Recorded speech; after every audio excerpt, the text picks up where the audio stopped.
A mother's worst nightmare caught on camera, the babysitter betrayal. There's nothing more heartwarming than watching your baby smile for the first time.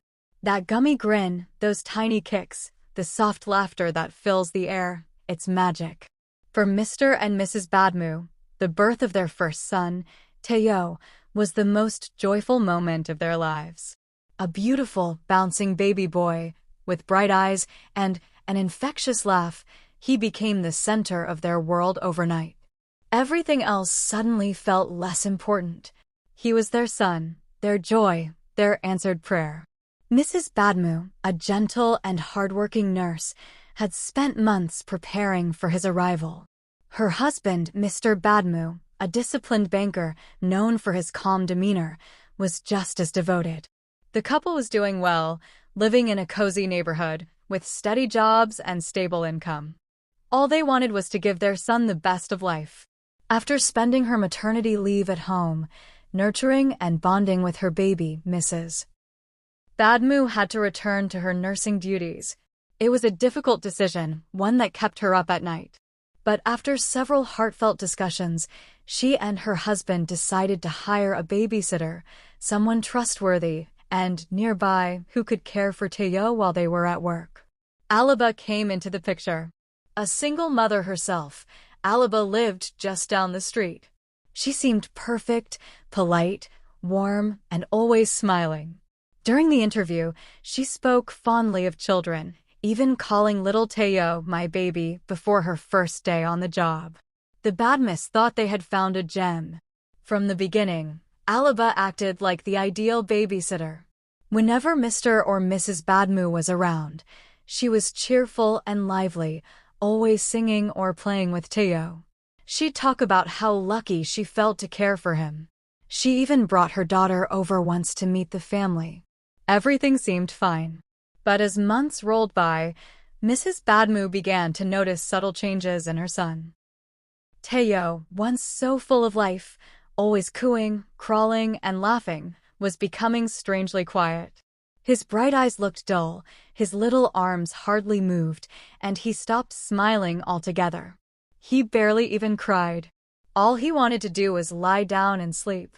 At first, she thought it might be a phase, or maybe he wasn't feeling well. She mentioned it to her husband, who also admitted he'd noticed the change. But something in her spirit didn't sit right. Teo was becoming less of himself each day. Out of deep concern, Mrs. Badmus decided to keep her worries quiet and not confront Alaba directly. Instead, she did something else. She installed a hidden camera in the living room and nursery, one that streamed live to her phone. It was a bold move, but a mother's instinct is rarely wrong. The next day, Alaba came in as usual, smiling brightly and waving goodbye as the couple left for work.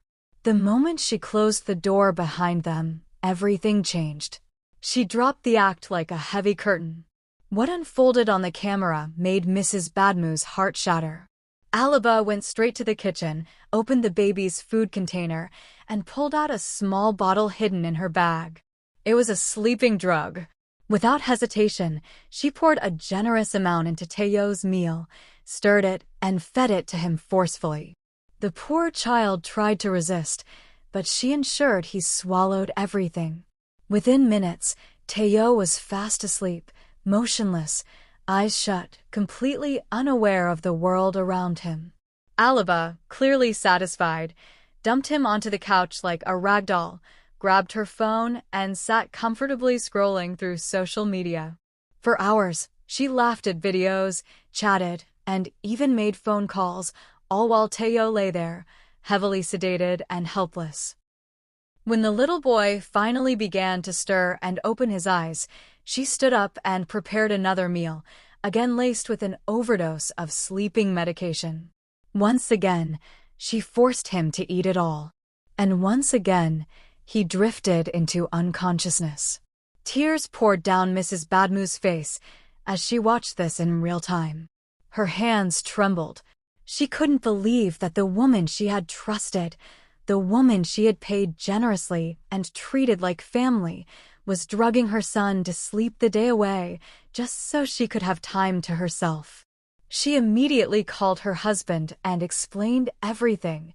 Mr. Badmus rushed home, his calm demeanor replaced by fury and disbelief. Together, they made the decision: this woman had to be stopped before she caused more harm.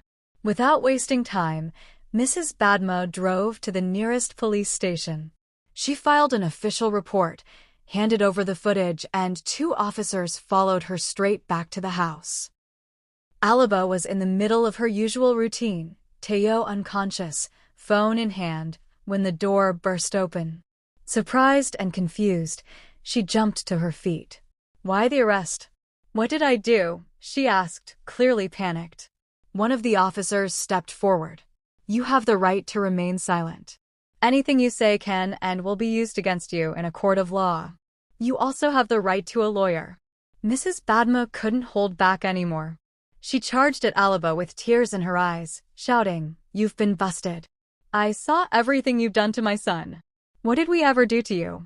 I paid you more than enough, treated you kindly, gave your daughter gifts, and this is how you repay us." Alaba stood speechless, ashamed, caught in her wicked act. Mrs. Badmus rushed to her son, who was still lying like a lifeless doll on the couch.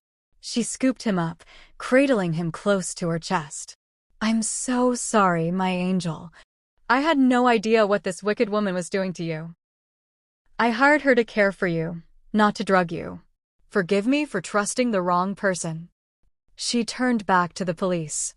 "Please, take her away. I can't stand to see her face. She disgusts me."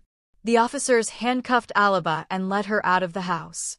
Mr. Badmus, overwhelmed with guilt, hugged his wife and child. They both knew things had to change.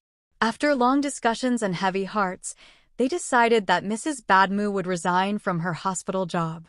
Instead, she would find a way to work from home, where she could watch over Teo and be fully present for all 3 of their children. It wasn't easy, but they were determined to put their son's safety above all else. Teo received all the medical care he needed. Slowly but surely, the spark returned to his eyes. He began to smile again, play again, and laugh like he used to. The healing journey had begun. Meanwhile, Alaba was charged with attempted murder. Her actions had nearly cost a child his life. The evidence was undeniable. After a thorough trial, the court sentenced her to 50 years imprisonment without parole. Justice was served. Though deeply scarred by the experience, the Badmus family became stronger. They turned their pain into purpose and shared their story to help others. Mrs. Badmus often reflects on everything they went through. She gives this advice to other parents: never ignore your instincts, especially as a mother. If something feels wrong, look into it.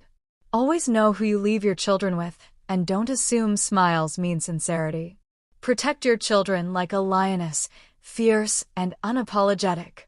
If you must return to work, create checks and balances. Use technology if you must. But above all, be present.